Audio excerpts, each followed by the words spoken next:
Allah Subhanahu wa taala menciptakan makhluk yang hampir sama namanya, ular dan ulat.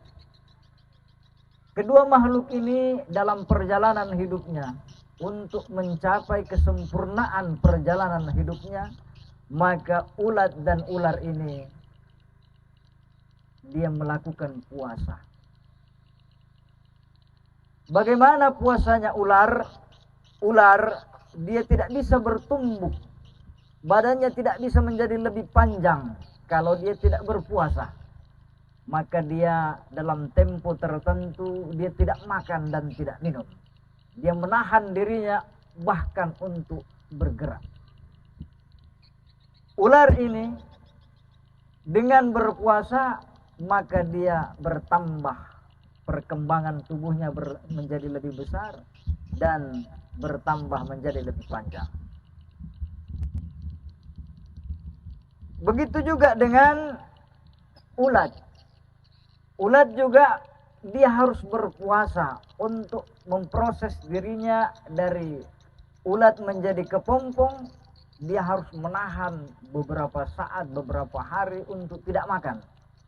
Maka terjadilah perubahan pada dirinya, dari ulat menjadi kepompong, dari kepompong menjadi kupu-kupu. Puasanya ular, sebelum dia berpuasa namanya ular, setelah selesai berpuasa tetap namanya ular. Orang yang berpuasa dipanggil oleh Allah Subhanahu wa taala, ya ayyuhallazina amanu kutiba alaikumusiyam. Allah memanggil kita untuk berpuasa.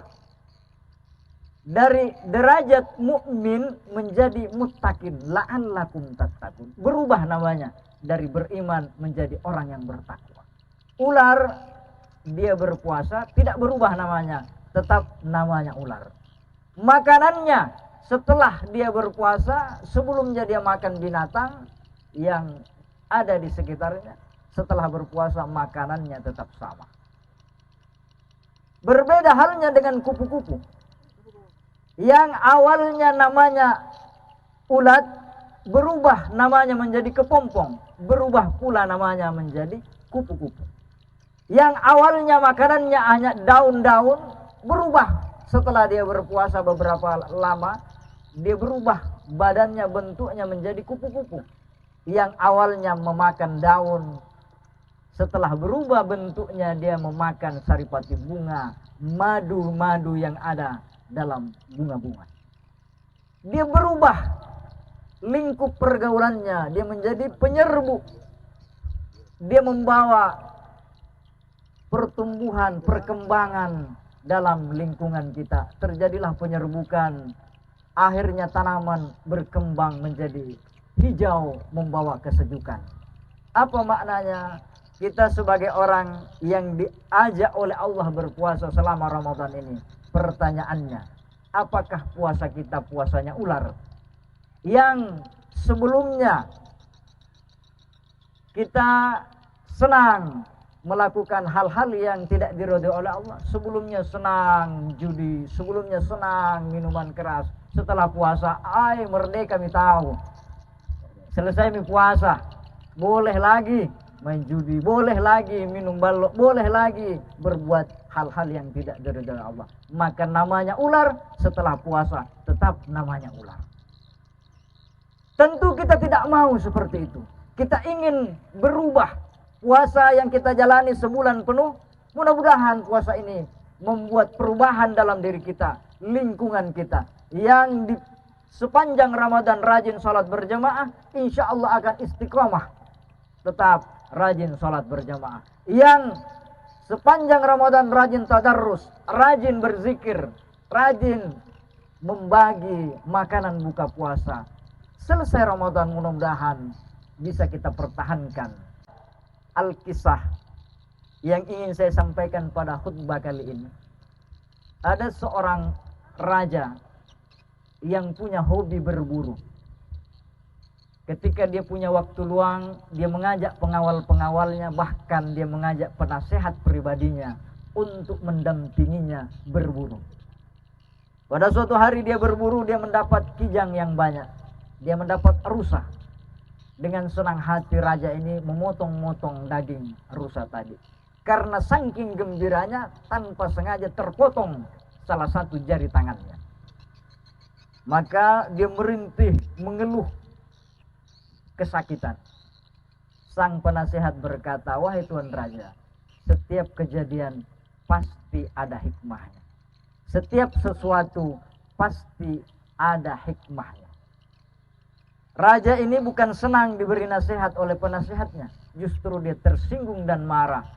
Sakwa-kwamu kalik itu. Seandainya tanganmu yang terpotong, apakah kamu masih bisa ngomong? Semuanya ada hikmahnya. Rajanya marah, tersinggung. Penjarakan penasehat ini. Dia tidak mengerti bagaimana sakitnya tangan saya. Jamaah sekalian yang sama berbahagia. Beberapa tahun berselang, sang raja ini kembali melakukan kegiatannya, hobinya berburu. Dia berangkat bersama pengawalnya. Dalam perjalanan dia dihadang perampok. Dengan badan yang kekar, dengan senjata yang lengkap, ditangkaplah raja ini.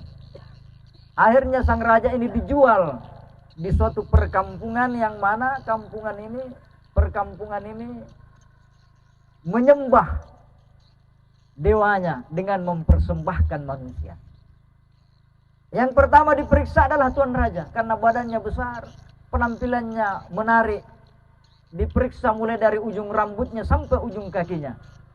Ternyata cacat tangannya karena ada terpotong salah satu jarinya. Pembesar suku itu mengatakan orang ini tidak bisa dijadikan persembahan kepada dewa. Kenapa? Ada cacatnya. Lepaskan dia. Tidak ada gunanya ini dipiara. Dengan senang hati, dengan bahagia, alhamdulillah ya Allah, alhamdulillah, alhamdulillah. Sepanjang jalan dia pulang ke rumahnya, alhamdulillah terus. Sampai di istana dia bilang, mana itu penasehat, kasih keluar dari penjara.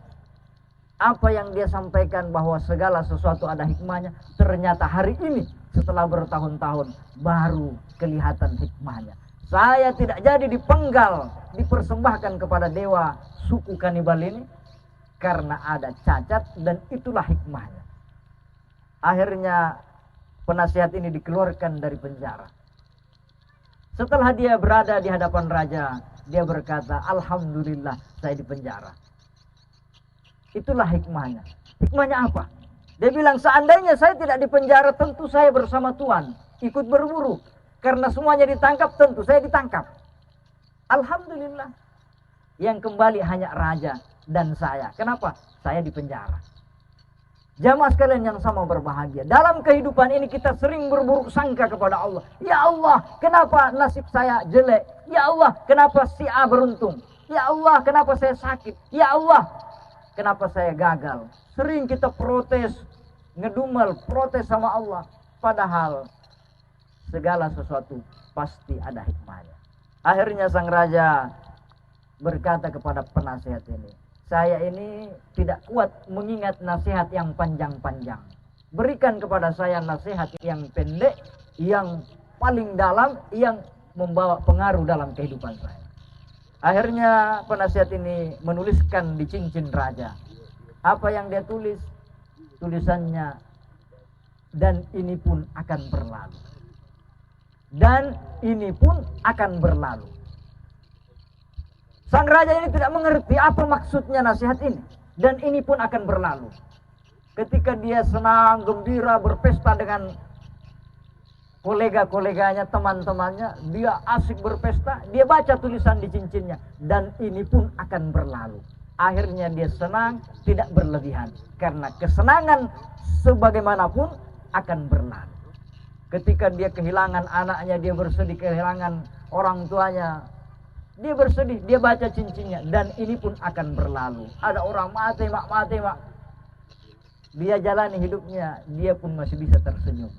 Jamaah sekalian yang sama berbahagia, bahwa seberat apapun ujian yang Allah berikan kepada kita, semuanya akan berlalu dan semuanya pasti ada hikmahnya. Allahu Akbar, Allahu Akbar, Allahu Akbar, Allahu Akbar, Allahu Akbar, Allahu Akbar, Allahu Akbar, Allahu Akbar, Allahu Akbar. Allahu Akbar kabira, walhamdulillahi katsira, wa subhanallahi bukratan wa asila. La ilaha illallah wahdah, sadaqa wa'dah, wa nasara 'abdah, wa a'azza jundahu wa hazama al-ahzaba wahdah.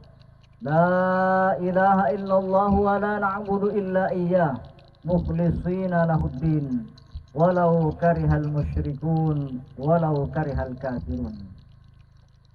Alhamdulillah, alhamdulillahilladzi ja'ala hadzal yawma 'idan lil muslimin wa ja'alana minal muslimin al muttaqin. Asyhadu an la ilaha illallah wahdahu la syarika lah, wa asyhadu anna sayyidana wa maulana Muhammadin sallallahu alaihi wasallam. Amma ba'd. Wa ya ikhwanal muslimun al hadirun, usikum wa nafsi bitaqwallah, faqad fazal muttaqun. Faqad qala Allah ta'ala fi kitabihil karim wa huwa asdaqul qailin. A'udzu billahi minasy syaithanir rajim. Bismillahirrahmanirrahim.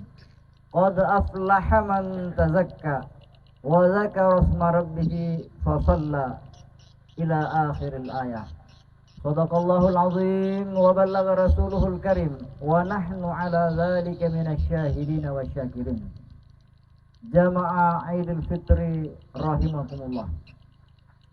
Tiada kata yang pantas kita ucapkan kecuali persembahan rasa syukur kita kehadirat Allah Subhanahu wa taala.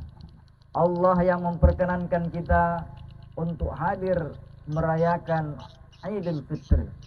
Id artinya kembali, fitri artinya suci. Qad aflaha man tazakka. Sungguh beruntunglah orang yang telah mensucikan dirinya. Tazakka minal kufri wal ma'siyati. Dia mensucikan dirinya daripada kekafiran dan dosa. Tazakka barra biwalidayhi. Dia bersuci, membersihkan dirinya dengan berbakti kepada orang tuanya. Tazakka taraka minal ghibati. Selama dia berpuasa, dia menjaga lisannya, dia menjaga hatinya dari berburuk sangka, dia menjaga lisannya daripada berghibah dan berfitnah. Qad aflaha man tazakka. Sungguh beruntunglah orang yang telah mensucikan dirinya berpuasa di siang hari. Dia menunaikan ibadah di malam hari dan dia telah membayar zakat fitrah untuk membersihkan tubuhnya, untuk membersihkan hartanya dari hal-hal yang tidak diridhoi oleh Allah Subhanahu wa taala. Allahu akbar, Allahu akbar, Allahu akbar walillahil hamd. Allah Subhanahu wa taala menciptakan makhluk yang hampir sama namanya, ular dan ulat. Kedua makhluk ini dalam perjalanan hidupnya, untuk mencapai kesempurnaan perjalanan hidupnya, maka ulat dan ular ini dia melakukan puasa. Bagaimana puasanya ular? Ular dia tidak bisa bertumbuh, badannya tidak bisa menjadi lebih panjang kalau dia tidak berpuasa. Maka dia dalam tempo tertentu dia tidak makan dan tidak minum. Dia menahan dirinya bahkan untuk bergerak. Ular ini dengan berpuasa maka dia bertambah, perkembangan tubuhnya menjadi lebih besar dan bertambah menjadi lebih panjang. Begitu juga dengan ulat. Ulat juga dia harus berpuasa untuk memproses dirinya dari ulat menjadi kepompong. Dia harus menahan beberapa saat, beberapa hari untuk tidak makan. Maka terjadilah perubahan pada dirinya, dari ulat menjadi kepompong, dari kepompong menjadi kupu-kupu. Puasanya ular sebelum dia berpuasa namanya ular. Setelah selesai berpuasa tetap namanya ular.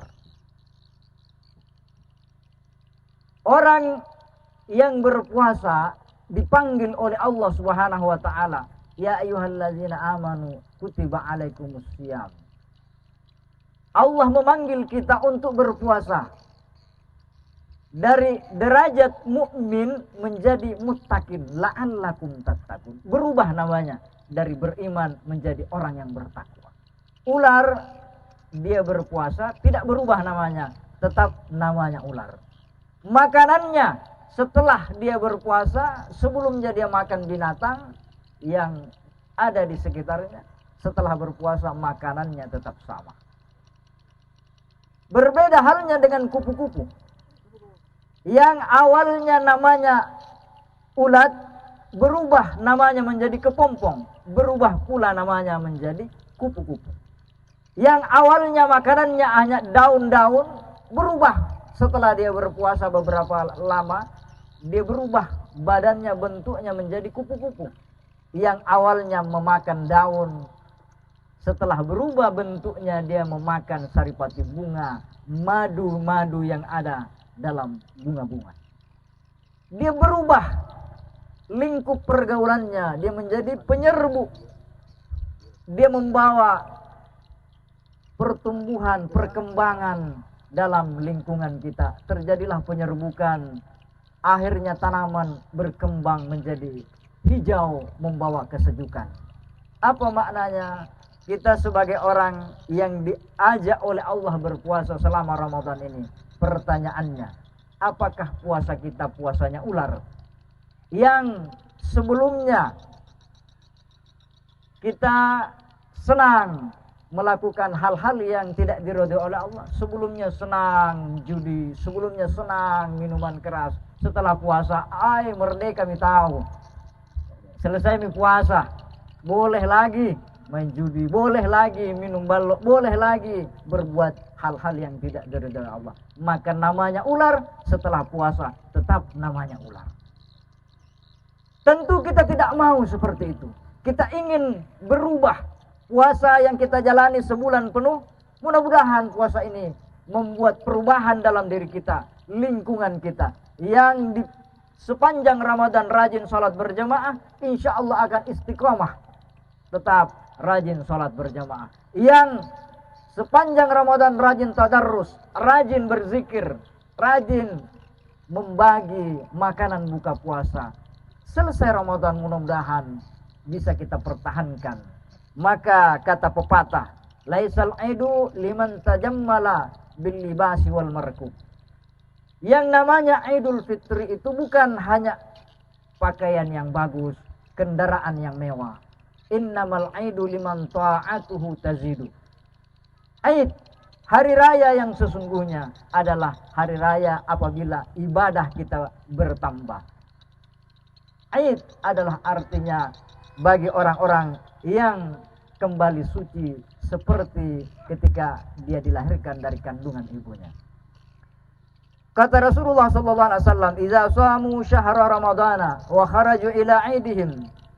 Apabila umatnya Muhammad telah selesai menunaikan ibadah puasa dan mereka berangkat keluar menuju salat Idul Fitri. Yaqulullah ta'ala, Allah berfirman, "Ya malaikati, kullu amilin yatlubu ajrah." Wahai para malaikatku, setiap orang yang melakukan suatu pekerjaan, dia menuntut upahnya apabila pekerjaannya telah selesai. Maka ishhadu anni qad ghafartu lahum. Wahai malaikat, saksikanlah bahwa hari ini upah dari puasa mereka adalah ampunan dari dosa-dosa mereka.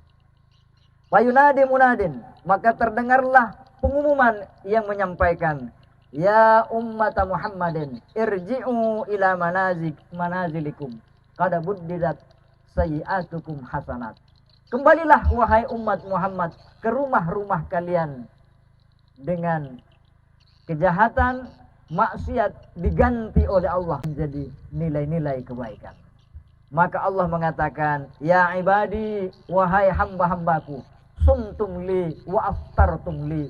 fakumu maghfuran lakum. Wahai hamba-hambaku, kalian berpuasa karena ingin mencapai ridhaku. Kalian berbuka beridul fitri karena ingin menggapai rahmatku.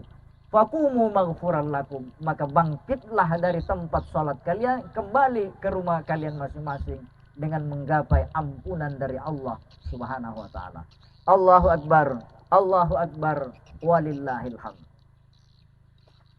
Mudah-mudahan ibadah puasa yang kita lakukan ini menjadikan hati kita menjadi lembut, merubah pergaulan kita yang sebelumnya tidak peduli, yang sebelumnya tidak memahami bagaimana hakikat dalam kehidupan ini, membuat perubahan dalam diri kita. Ada al-kisah yang ingin saya sampaikan pada khutbah kali ini. Ada seorang raja yang punya hobi berburu. Ketika dia punya waktu luang, dia mengajak pengawal-pengawalnya, bahkan dia mengajak penasehat pribadinya untuk mendampinginya berburu. Pada suatu hari dia berburu, dia mendapat kijang yang banyak. Dia mendapat rusa. Dengan senang hati raja ini memotong-motong daging rusa tadi. Karena saking gembiranya, tanpa sengaja terpotong salah satu jari tangannya. Maka dia merintih, mengeluh kesakitan. Sang penasehat berkata, wahai Tuan Raja, setiap kejadian pasti ada hikmahnya. Setiap sesuatu pasti ada hikmahnya. Raja ini bukan senang diberi nasihat oleh penasehatnya. Justru dia tersinggung dan marah. Sakwa-kwamu kalik itu. Seandainya tanganmu yang terpotong, apakah kamu masih bisa ngomong? Semuanya ada hikmahnya. Rajanya marah, tersinggung. Penjarakan penasehat ini. Dia tidak mengerti bagaimana sakitnya tangan saya. Jamaah sekalian yang sama berbahagia. Beberapa tahun berselang, sang raja ini kembali melakukan kegiatannya, hobinya berburu. Dia berangkat bersama pengawalnya. Dalam perjalanan dia dihadang perampok. Dengan badan yang kekar, dengan senjata yang lengkap, ditangkaplah raja ini. Akhirnya sang raja ini dijual di suatu perkampungan yang mana perkampungan ini menyembah dewanya dengan mempersembahkan manusia. Yang pertama diperiksa adalah Tuan Raja karena badannya besar, penampilannya menarik. Diperiksa mulai dari ujung rambutnya sampai ujung kakinya. Ternyata cacat tangannya karena ada terpotong salah satu jarinya. Pembesar suku itu mengatakan raja ini, orang ini tidak bisa dijadikan persembahan kepada dewa. Kenapa? Ada cacatnya. Lepaskan dia. Tidak ada gunanya ini dipiara. Dengan senang hati, dengan bahagia, alhamdulillah ya Allah, alhamdulillah, alhamdulillah. Sepanjang jalan dia pulang ke rumahnya, alhamdulillah terus. Sampai di istana dia bilang, mana itu penasehat, kasih keluar dari penjara. Apa yang dia sampaikan bahwa segala sesuatu ada hikmahnya, ternyata hari ini setelah bertahun-tahun baru kelihatan hikmahnya. Saya tidak jadi dipenggal, dipersembahkan kepada dewa suku kanibal ini karena ada cacat, dan itulah hikmahnya. Akhirnya penasihat ini dikeluarkan dari penjara. Setelah dia berada di hadapan raja, dia berkata, alhamdulillah saya di penjara. Itulah hikmahnya. Hikmahnya apa? Dia bilang, seandainya saya tidak di penjara, tentu saya bersama Tuhan ikut berburu. Karena semuanya ditangkap, tentu saya ditangkap. Alhamdulillah. Yang kembali hanya raja dan saya. Kenapa? Saya di penjara. Jamaah sekalian yang sama berbahagia. Dalam kehidupan ini kita sering berburuk sangka kepada Allah. Ya Allah, kenapa nasib saya jelek? Ya Allah, kenapa si A beruntung? Ya Allah, kenapa saya sakit? Ya Allah, kenapa saya gagal? Sering kita protes, ngedumel, protes sama Allah.